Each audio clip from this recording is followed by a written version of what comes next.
గారు సార్ చక్కగా సువార్త చేస్తున్నారు. చెప్పండి.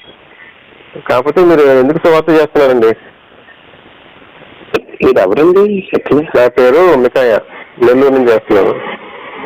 చెప్పండి. సువార్త ఎందుకు చేస్తున్నారు అని మీకేం కావాలండి? మీరు ఇంతమందిని నరకానికి పంపిస్తున్నారే, అదే నా బాధ. ఏం కావాలంటే మీరు సువార్త అంటున్నారో సేవ అంటున్నారో చేస్తున్నారు కదా, మరి అది వీళ్ళందరూ నరకానికి వెళ్ళేటప్పుడు మీరు ఎందుకు అంత కష్టపడి చేయడం? నరకానికి ఎవరు వెళ్తారు?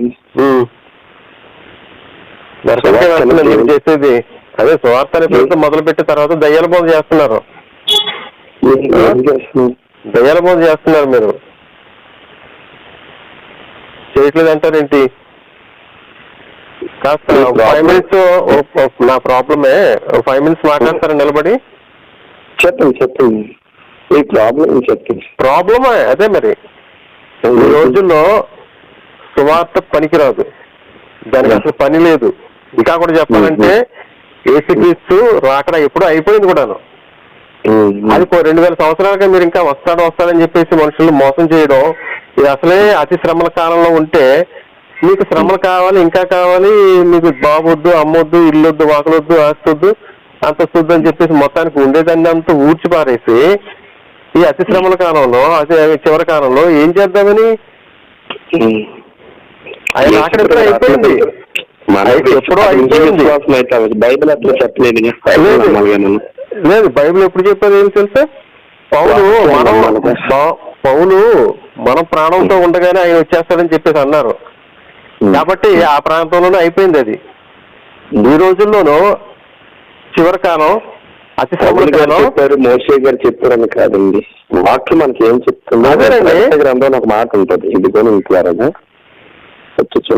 అవును. మీరు చివరి దాకా అలాగే చేసుకుంటానే ఉండండి, చివరి దాకా అలాగే చెప్తానే ఉండండి. మీరు మోసపోయి మిగిలిన మోసం చేసి ఈ రోజు పరిస్థితి ఎలా ఉన్నది? మీకు అసలు ఏ విధంగానే న్యాయం ధర్మం ఏమైనా అసలు జరుగుతుందా? మీ ప్రార్థన జరుగుతుందా? కనీసం మీ ప్రార్థన ప్రతిఫలం ఉందా? జీవితాలు మారుతున్నాయా? ఎక్కడ మారుతున్నాయండి?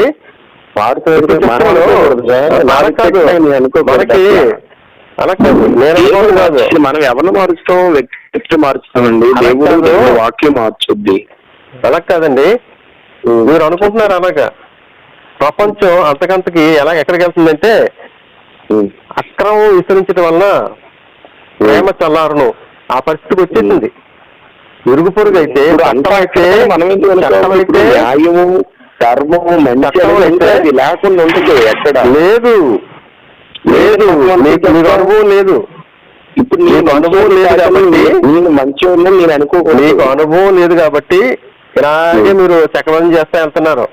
మీరు కాస్త అధికార వర్గానికి వెళ్ళి చూడండి, కోర్టులకి తిరిగి చూడండి, ఆఫీసులకు తిరిగి చూడండి. అక్కడ ఏమన్నా మంచి అంటూ ఏమైనా జరుగుతుందా? ఓన్లీ చేద్దాం మనం మంచి. దేవుడు వాక్యం ఏం చెప్తుంది అధికారుల గురించి? వాళ్ళు దేవుని వల్ల నియమింపబడినటువంటి దేవుని దూతలు, మనల్ని క్రమబద్ధంగా చేయడానికే వాళ్ళు నియమింపబడ్డారు. వాళ్ళకి లొంగి ఉండండి అని చెప్పేసి ఉంది. ఈ రోజున ఎవరు చెప్పిన మాట అన్నా వింటే బాగుపడే అవకాశం ఏమైనా ఉందా? అందరూ సర్వనాశనం చేయడానికున్నారు. లేదనుకోకూడదుగా, కాదు, అదే కదండి. మనం మీ ఆలోచన కరెక్టే. అక్రమ విస్తరిస్తుంది, చెడులు జరిగిపోతుంది ఉంది.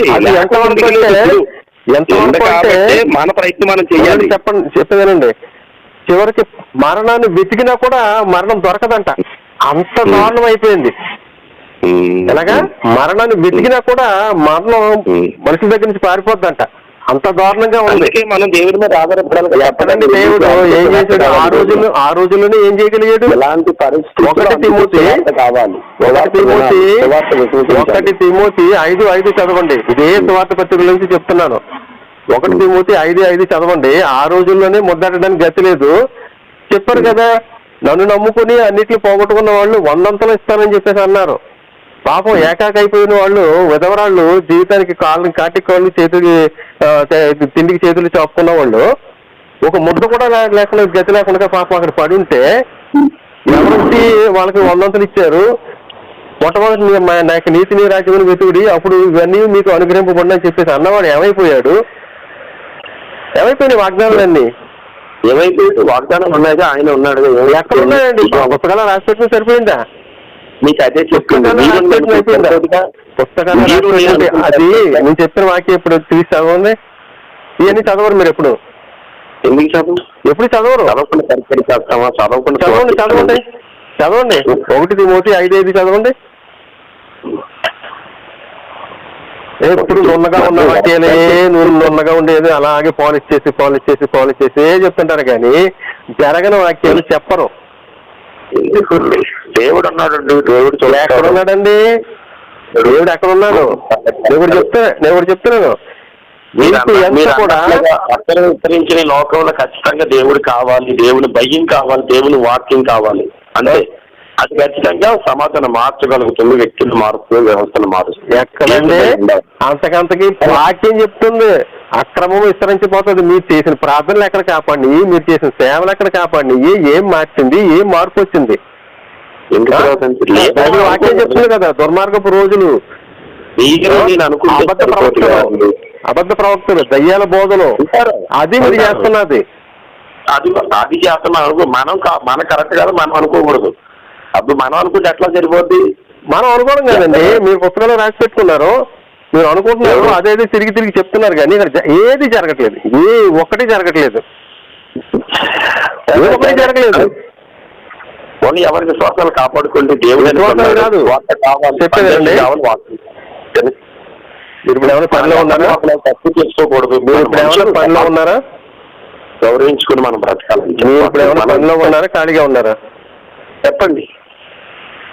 నేను 53 సంవత్సరాల విశ్వాస జీవితం జీవించి పెంతుకోస్తూ అతి తీవ్రమైన పెంతుకోస్తూ విశ్వాసంగా జీవించి దాన్నంతా వట్టి అబద్ధము కేంద్రించి ఊసేసాను. అంతా చూసి చిట్ట చివరి వరకు ఏముంది, అసలు ఏం జరుగుతుంది, అసలు ఏం జరిగింది, ఇంతవరకు ఏం జరిగిందని చెప్పేసి కేంద్రించి ఊసాను. దాంట్లో ఎటువంటి ఫలితము లేదు. మొత్తానికి చేస్తే అసలు యేసుక్రీస్తు ఇక మీద వస్తాడా అనడానికి ఎటువంటి ఆనవాలు లేవు. కానీ మిమ్మల్ని మీరు మోసం చేసుకుంటున్నారు. కాకపోయినా నేను అడుగుతున్నాను, అది ఎప్పుడో 2000 సంవత్సరాల క్రితం జరిగిపోయిన దానికి ఇప్పటికి సంబంధం లేని దానికి ఈ మధ్యలో పుట్టిన వాళ్ళందరూ నరకానికి వెళ్ళాలా? అడుగుతున్నాను. ఇప్పుడు ఆయన రాక ఎప్పుడు అయిపోయింది? ఇప్పుడు ఈ 2000 సంవత్సరాలుగా మీకు 2000 సంవత్సరాలుగా మీరు సువార్త చేస్తున్నారు. ఎందుకు నరకాలను పంపించడానిక? ఈ మధ్యన పుట్టిన వాళ్ళందరూ ఏమైపోవాలి? ఇప్పుడు మనం ఎవరిని చెప్పానండి.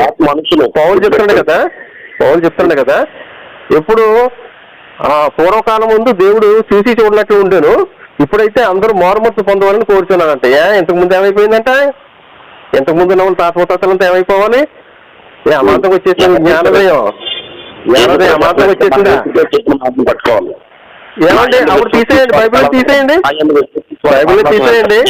చెప్పేదండి. చెప్పిన మాట అదే చెక్క భజన అదే చేసుకుంటా ఉండండి. మరి మీకు అమాంతంగా జ్ఞానోదయం రావడం మీరు భూమి పునాది వేయబడక ముందు నేను తెలుసుకున్నవాడిని చెప్పేసి అన్నవాడికి మరి వాళ్ళకి ఈ జనాలందరికీ కూడా రక్షణ కావాలని అప్పుడు తెలియలేదా? అమాంతంగా మధ్యన జ్ఞానోదయం వచ్చేసింది. కాదు అలా కాదు, జ్ఞానం ఉంది, తెలుగు ఉంది, ఎవరెవరు మోసం చేయలేరు. అలా కాదు, వాక్యం అమాంతంగా మధ్యన వచ్చి ఒకటి పుట్టించుకుని ఒక చెడు రాసుకుని అమాంతంగా వచ్చేసి ఇక మీద చూసి చూడనట్టుగా ఉండకూడదంట అని జ్ఞానం వచ్చేసిందంట. అప్పటి నుంచి చెప్పేసిన మాత్రం అందరికి వచ్చేసిందా? అందరికీ అందేసిందా? సారో చెప్పేదేనండి, మీరు చేసేది పచ్చి బూతు పనులు, జీవితాన్ని నాశనం చేస్తుంది, సమాజాన్ని నాశనం చేస్తుంది, సంఘాన్ని నాశనం చేస్తుంది. అలా కాదు, మీ వరకు మీరు పెట్టుకోండి. ఇంకొకటి చెప్పాల్సిన పని లేదు, ఇంకొకటి చెప్పాల్సిన పని లేదు. అవును, మీరు ప్రచారం చేస్తున్నారు కాబట్టి మీరు ప్రచారం ఛానల్ పెట్టుకుని ప్రచారం చేస్తున్నారు కాబట్టి నేను చెప్తున్నాను. అర్థమైందా? వాక్యం ఖచ్చితంగా అది మన మనుషులు ఏంటి కొన్ని హక్కులు ఉంటాయి. మీకు తగ్గబెట్టినా కూడా పనికిరాదు అది. అది మన అంత కచ్చిది అది, అంత కచ్చిద బుక్ అది, బూతు పుస్తకం అది. బూతు పుస్తకం అండి అలా కాదు. ఒక లంజ వంశంలోంచి పుట్టుకొచ్చే యేసుక్రీస్తు మీకు ఎలా పరిశుద్ధులైపోయాడు? 32 కన్యకలను తీసుకుని వచ్చి నా వాటా నాకు పంపించమని చెప్పేసి అన్న యెహోవా ఎలా పరిశుద్ధులైపోయాడు? అనుకోవడం కాదు, అనుకోవడం కాదు. బైబిల్ వాక్యం చూసి తెచ్చున్నాను, బైబిల్ వాక్యం చూపించి చెప్తున్నాను. నీకు ధైర్యం ఉందా? ధైర్యం ఉందా? నీకు ధైర్యం ఉందా? బైబిల్ వాక్యం చూపిస్తాను. ఎందుకు లేదు? నాకు ధైర్యం ఉంది. మరి అవన్నీ మాట్లాడరు, అవన్నీ మాట్లాడరు మీరు. అశుద్ధుడు మీరు కాదండి అట్లా అశుద్ధుడు కాదనుకోండి, మేము అవును అనుకుంటున్నాం. మీరు అలాంటి ప్రచారం తీసుకొచ్చి ఊరు మీద చేయడానికి వీలు లేదు, తెలిసిందా? వీలు లేదు. మీ సంఘస్థులే మీ మీద తిరగబడతారు. చూడండి, ఒకరోజు మీ సంఘస్థులే మీ మీద తిరగబడతారు. ఊరుకోండి. అవన్నీ దేవుడు చూస్తా ఉంటాడండి, అది పని పాట ఏమి లేదు. అది ఏం చేసేది? ఇక్కడేమో ఇప్పుడు మీరు ఏదో దయ్యాల బాబు చేసుకుంటా ఉంటే అడుగు చాపాడా? అది చూసుకుంటానే ఉన్నాడు. దయ్యాల బాబు చేసి మీరు అందరిని నాశనం చేస్తున్నారు. అదొకటి చాలదా? దయ్యాల బాబు చేసేది మీరు మోసపోలేదు ఏమండి? మోసపోయాను కాబట్టి అంత నెల తీసుకుని మాట్లాడుతున్నాను, అంత నిలదొక్కుని మాట్లాడుతున్నాను. అర్థమైందా? అర్థమైందా? మోసపోయాను కాబట్టి, అన్ని రకాలుగా మోసపోయాను కాబట్టి, వాడు ఏ రకంగానూ వాడి వాగ్దానాన్ని కాపాడుకోలేదు కాబట్టి నేను ఎంత నిలదీసి మాట్లాడుతున్నాను. ఫోన్ చేసి మరీ చెప్తున్నాను, నువ్వు దయచేసి ఇలాంటి పనులు చేయొద్దు. ఇది ఒక బూతు పని. సువార్త అంటున్నారు కానీ ఇది శవార్త. బూతు పని. ఎలాంటి పనులు చేసి బతుకులతో జీవితంతో ఆడుకోవద్దు, ఆడుకోవద్దు, ఆడుకోవద్దు, జీవితంతో ఆడుకోవద్దు. మీకు అసలు క్షమాపణ దొరకదు, తెలిసిందా? మీకు అసలు పుట్టగతులే ఉండవు, మీకు అసలు క్షమాపణే ఉండదు. ఏమనుకుంటున్నాడు? ఏదో సువార్త అనుకుని క్షమాపణ చేసుకుంటా. అసలు ఏం జరిగిందండి? అసలు అంతకంతకంతకంతగా నాశనం అయిపోతుంది. ఏ అధికారి చూసినా లేడు, ఎక్కడ ఒక దయాదక్షిణ అనేది లేదు, ఎక్కడ ఒక ప్రేమ అనేది లేదు. వీడేం చేస్తున్నాడు? వీడేం తీసుకున్నాడంట? వీడు చేసిన వాగ్దానాలు ఏమైపోయినాయి? తల్లి మర్చిన నేను మర్చిపోనని చెప్పేసి అన్నవాడు ఆటలు కొన్నా కూడా నన్ను నమ్మిన వాడికి ఎటువంటి కొరత లేదని చెప్పి అన్నవాడు. నీకు ఆకాశపు బాకిలను విప్పి పటజాలంతగా నిన్ను విస్తారంతో ఆశీర్వదించాలని చెప్పేసి అన్నవాడు. మీకు 100 రెట్లు ఆశీర్వదిస్తానని చెప్పేసి అన్నవాడు. ఏం పీకడు? బైబిల్లోనే పీకడం చేత కాలేదు, బైబిల్లోనే పీకడం చేత కాలేదు, బైబిల్ పీకడం చేత కాలేదానికి, బైబిల్లోనే లేదు. అందుకని వాక్యం చెప్పాను కదా, 1 తిమోతి 5:5 తీసి చదవండి. అలాంటి ఎప్పుడు చదవరు మీరు. అర్థమైందా? చదవండి. ఇప్పుడు చదవండి చూద్దాం, ఇప్పుడు చదవండి చూద్దాం, ఇప్పుడు చదవండి చూద్దాం, ఇప్పుడు చదవండి చూద్దాం. ఇప్పుడు చదవండి, ఓపెన్ చేసి, ఇప్పుడు ఓపెన్ చేసి చదవండి. వాళ్ళు ఏకాకైపోయి ఉన్నారు. వాళ్ళు కాటి వాళ్ళు కూటికి చేతులు చాపుకొని ఏకాకైపోయి ఉంటే ఏం పీకుతున్నాడు అక్కడ కూర్చుని? ఏం పీకుతున్నాడంటే ఈ వాగ్దానాలన్నీ ఏమైపోయినాయి? ఏ పాపం వాళ్ళ పడ్డ కష్టం అంతా ఏమైపోయింది? వాళ్ళ జీవితం అంతా ఏమైపోయింది? విలువైన జీవితం సమయం అంతా ఏమైపోయింది? ఎందుకంటే ప్రజలంతా ఇలా మోసం చేస్తారు. ప్రజల పాపాన్ని కడుపు మంటని ఇలా పోసుకోవద్దు. ఇదంతా మీకు శాపం. ఖచ్చితంగా మీకు పుట్టగతులు ఉండవు, పుట్టగతులు ఉండవు, మీకు పుట్టగతులు ఉండవు. చెప్తున్నాను, మామూలు సేవం కాదు. మీరు తెచ్చుకోవట్లేదు. దేవుడు ఉన్నాడో పోయాడో ఆ మాట పక్కన పెడితే, ఆ మాట పక్కన పెడితే విపరీతమైన శాపాన్ని మీరు పొందించుకుంటున్నారు. మీ బిడ్డ పాపలు సర్వనాశనం అవుతారు, తెలుసు? మీ చేతుల వలన సర్వనాశనం అవుతారు. మీకు అసలు వంశం, కులం, గోత్రం అనేది ఏమీ లేదు. మీకు అసలు చచ్చిపోయిన కూడా కట్టడానికి మీరు అనుమతి ఇవ్వలేదు. యేసు అలాంటి నికృష్టుడు. చనిపోయిన వారికి కూడా ఒక సమాధి చేయడానికి అనుమతి ఇవ్వలేదంటే వాడు ఎంత నికృష్టుడు? అసలు సమాజం పట్ల ఎటువంటి దృష్టి ఉన్నది, ఎటువంటి ఒక ఉద్దేశం ఉంది? నేరుగా వచ్చి అడిగిన వాడికి న్యాయం చెప్పడానికి గతి లేనోడు మీకు పరలోక రాజ్యంలో న్యాయాసనం మీద కూర్చుని న్యాయం చెప్తాడా? లోకానికి అంతటికి ఏమండి? చెప్పేది అక్కడ భూలోకంలో ఉన్నప్పుడు న్యాయం చెప్పాయి అని చెప్పేసి అంటే ఒక్క మనిషికి న్యాయం చెప్పడం చేతకాని ఎదవా, గతి లేని ఎదవా, గతి లేని ఎదవా ఆ కొజ్జవుడు పరలోకంలో కూర్చుని న్యాయం తీర్పు ఇస్తాడా ప్రజలందరికీ? ఏ మొహం పెట్టుకుని దేవుడి కార్యం చేస్తాడు. దేవుడు ఉన్నాడుగా.